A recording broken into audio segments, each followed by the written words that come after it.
2015 Hyundai Tucson 6-speed manual. Alright, just brought this one. They say this one fits. I wish it did.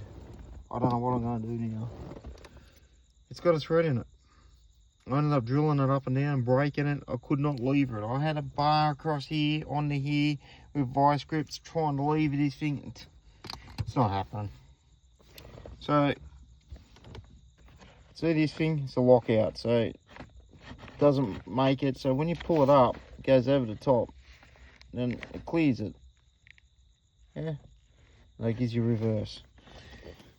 On there, it's got a spring. There's a spring down there. So that pulls up and down on the stick.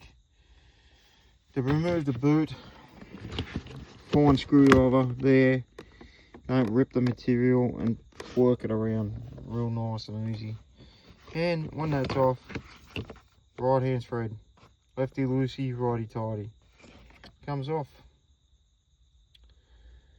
I'm sick of the lies. I don't know if they're lies or what, but this has got a thread on it, obviously.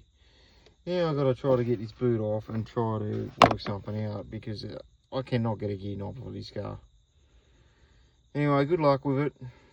Horrible job. So I've done all hard yards. If it's turning right and left, it's on the thread. Alright, thanks for watching.